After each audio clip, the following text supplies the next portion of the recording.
Hola y bienvenidos. Hay frases que de tanto oírlas parece que se gastan, ¿no? Que pierden su filo. Se convierten casi en un cliché. Exacto. Y una de ellas es como en los días de Noé. La oímos y enseguida pensamos en maldad generalizada, gente mala haciendo cosas malas. Sí, una imagen un poco vaga. Pero, ¿qué significa eso en realidad? ¿Cómo era el día a día en esa sociedad? O sea, ¿qué es lo que estaba tan fundamentalmente roto que la única solución fue un reinicio total? Esa es la pregunta clave, porque no estamos hablando de una simple escalada de delincuencia. Los textos que tenemos delante nos invitan a hacer casi una autopsia a una civilización. Una autopsia, me gusta la imagen. Proyecto. Tuvo un arquitecto. Un arquitecto, Y por lo que veo en nuestras fuentes, ese arquitecto tiene un nombre, que a muchos no les sonará. Lamec. Y no el padre de Noé, sino otro Lamec, del linaje de Caín.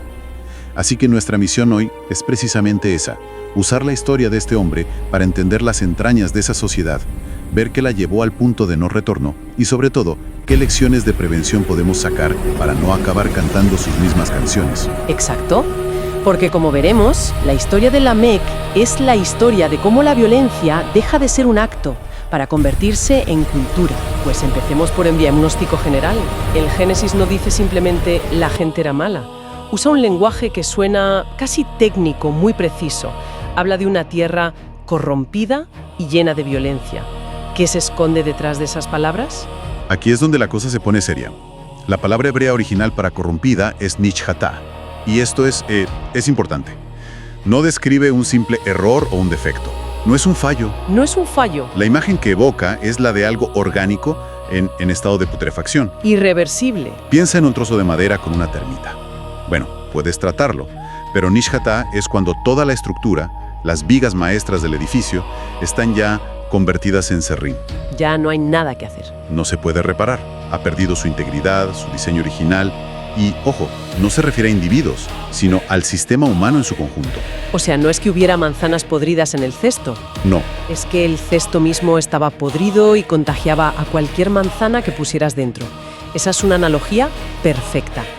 Y se complementa con la segunda palabra en la que se traduce como violencia. Jamás. Jamás. sí. Hoy en día oímos violencia y pensamos en un puñetazo, un atraco. Agresión física. Eso es. Pero en el hebreo bíblico, jamás es un concepto mucho más amplio y aterrador. ¿En qué sentido? Jamás es la violencia que se ha hecho sistema. Es la injusticia estructural. Es el abuso normalizado del fuerte sobre el débil. Es cuando la explotación, la opresión, la humillación no son fallos del sistema, sino que son el sistema. Entiendo. Es la sociedad que ha legalizado y normalizado el daño como su forma de funcionar. O sea que no hablamos de un ladrón en un callejón, sino de un sistema donde, por ejemplo, el propietario de una tierra puede explotar legalmente a sus trabajadores hasta dejarlos sin nada. Y la sociedad lo ve como así son los negocios. Ese tipo de violencia. Exactamente ese tipo.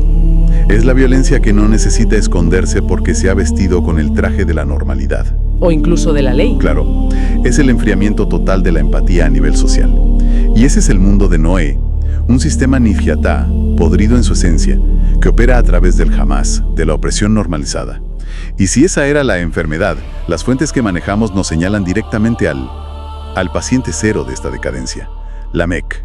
Si la genealogía de Caín es una especie de crónica de un deterioro moral, Lamec parece ser el gran final. ¿Por qué él? ¿Qué hizo exactamente? La genealogía de Caín es fascinante, porque nos muestra un progreso material impresionante.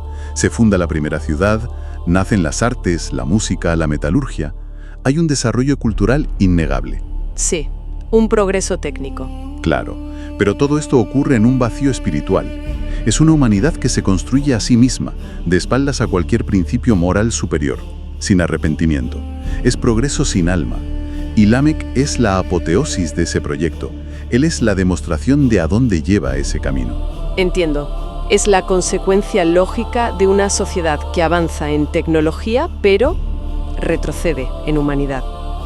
Y su historia personal empieza con un acto que, a primera vista, podría parecernos casi menor en comparación con otros. Y Lamec tomó para sí 2 mujeres. La poligamia. Sí, es el primer polígamo registrado en la Biblia. Y es el punto de ruptura, porque está rompiendo deliberada y públicamente el modelo creacional de un hombre, una mujer, una sola carne. Es un desafío directo al diseño original. Un desafío directo, sí. Pero un momento, seamos críticas. En muchas culturas antiguas, la poligamia era común, a menudo un símbolo de estatus o de riqueza. ¿Estamos seguras de que no es una sobreinterpretación verlo como un acto de violencia tan seminal? ¿Qué hace que este caso sea tan diferente? Es una pregunta excelente, y la clave está en el contexto. El Génesis acaba de establecer un ideal muy claro. Lo que la Meca hace no es seguir una costumbre, es inaugurar la ruptura de ese ideal. El texto lo presenta como un acto de voluntad. Tomó para sí. No es un acuerdo. No, es una adquisición. Es un acto de poder. Es la cosificación de la mujer convertida en un objeto de colección, una posesión para exhibir. No es un tema sexual, es un tema de dominio. Claro, es la primera manifestación de ese jamás, de esa violencia estructural, pero llevada al núcleo más íntimo, la familia. Está sentando las bases. Precisamente. Al tratar a las personas más cercanas a él como una colección, está sentando las bases de una cultura donde todos los seres humanos son potencialmente objetos para ser usados, no sujetos para ser respetados. Esa mentalidad, una vez que sale de casa, infecta todo lo demás. La corrupción sistémica empieza con la corrupción de las relaciones más fundamentales. ¿Entendido? Así que primero rompe la estructura más básica, la familia, estableciendo un modelo de posesión en lugar de unión. Pero por lo que veo en el material, no se detuvo en ese acto, digamos, privado. No, para nada. Llevó esa mentalidad a la plaza pública de una forma bastante escalofriante, ¿verdad? ¿Con un poema? Sí, el llamado Canto de la Espada. Es uno de los fragmentos poéticos más antiguos de la Biblia, y es un documento aterrador. Lamec reúne a sus esposas, Ada y Sila, y les recita esto. No es una confesión en privado, es una proclamación pública, es un manifiesto. A un hombre maté por herirme y a un joven por golpearme. Lo que me llama la atención, más allá del asesinato en sí, es la justificación. No parece una defensa propia. En absoluto. La clave es la desproporción total. La estructura del paralelismo hebreo sugiere que herirme y golpearme se refieren a una ofensa menor. Un rasguño, un empujón en la calle. Algo trivial. Trivial. Y su respuesta es la muerte. No está lamentando haber tenido que matar para salvar su vida. Está presumiendo, celebrando una venganza desmedida. Está diciendo: mirad cuán poderoso soy. Mi honor está por encima de la vida de cualquiera. La violencia ya no es un recurso trágico de última hora. Se convierte en un espectáculo, en una fuente de orgullo. Se convierte en arte. En una canción. Exacto. Y eso es un punto de inflexión cultural. Cuando una sociedad deja de lamentar la violencia y empieza a celebrarla en sus canciones, en su arte, es que algo muy profundo se ha roto. El hecho de que sea un poema cuidadosamente construido indica premeditación. Quería que su hazaña fuera recordada, admirada, quizás incluso imitada por sus hijos. Está creando una nueva ética. Pero creo que lo más grave, el verdadero núcleo de la corrupción, es lo que viene después. Cómo utiliza la teología, la historia de su propia familia, para blindar su violencia. Ahí está el golpe maestro de su arrogancia. Dios, para intentar frenar el ciclo de violencia tras el asesinato de Abel, le dio a Caín una señal de protección, diciendo que la venganza contra él sería 7 veces. Claro. Era una medida divina para poner un límite, para frenar la espiral de sangre. Una especie de freno de emergencia divino. Sí, y Lamec coge ese freno de emergencia, le da la vuelta y lo convierte en un acelerador. Increíble. Lo retuerce de una manera blasfema. Dice: si 7 veces será vengado Caín, Lamec en verdad 70 veces 7. Está proclamando su propia deificación. Es una locura.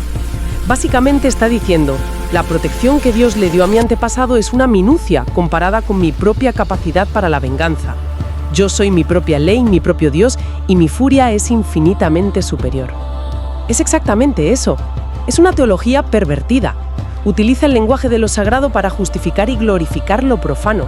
Y al hacerlo ante su familia, como un patriarca, está estableciendo la nueva religión familiar y por extensión social, el culto a la fuerza, la celebración de la venganza y el desprecio absoluto por la vida humana. Claro. Cuando tu líder canta canciones así, el jamás, la violencia sistémica, ya no es solo normal, es admirable. Qué duro. Es que es fácil pensar en la violencia como un acto explosivo, pero esto es más como un veneno lento en el agua que todo el mundo bebe sin darse cuenta. Te acostumbras al sabor y al final hasta te gusta.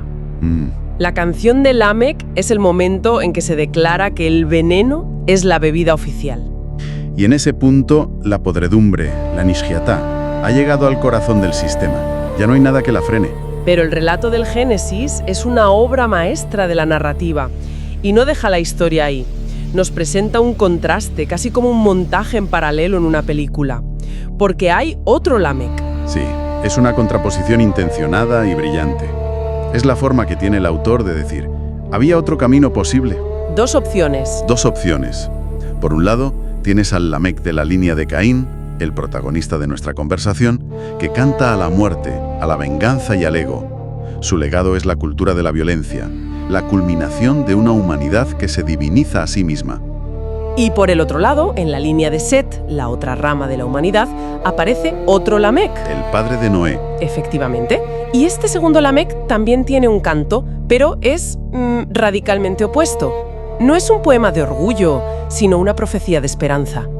Al nombrar a su hijo Noé, que significa descanso o consuelo, dice: «Este nos consolará, Naham, de nuestras obras y del trabajo de nuestras manos». Es increíble el contraste.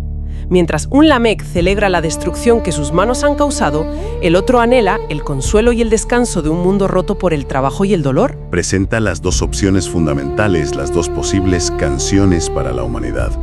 El camino de Lamech, el cainita, es el de la autoglorificación a través de la violencia, el de yo soy mi propia solución. Claro. El camino de Lamech, el setita, es el de la humildad, el de reconocer que el mundo está roto y anhelar una restauración que venga de fuera.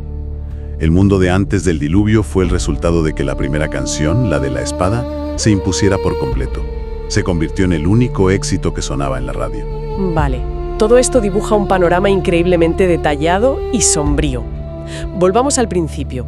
Cuando se nos dice que los tiempos finales serán como en los días de Noé, a la luz de todo esto, la advertencia es mucho más precisa y escalofriante que un simple «la gente se portará mal». Mucho más. Las fuentes nos ofrecen paralelismos muy concretos, casi una lista de verificación de los síntomas de una sociedad que se acerca a un colapso moral. Lecciones para la prevención. Veamos esa lista. ¿Cuál sería el primer síntoma? El primero es la normalización de la injusticia estructural, ese jamás. Cuando vemos que el abuso del poderoso sobre el vulnerable se integra en el sistema económico, social o político, y empezamos a justificarlo con frases como «es que el mundo es así», «es la ley del mercado» o «siempre ha sido así». Cuando deja de indignarnos. Exacto. Cuando la explotación deja de indignarnos y pasa a ser un dato en una estadística. El segundo punto, me imagino, tiene que ver con Lamech, en su casa. Exacto. La redefinición de instituciones fundamentales, empezando por la familia. Cuando éstas dejan de ser vistas como espacios de amor, de pacto, de cuidado mutuo, y se convierten en expresiones de poder, posesión, autorrealización o simple conveniencia. Lo que Lamech hizo a escala micro, una sociedad puede hacerlo a escala macro. La canción de Lamech.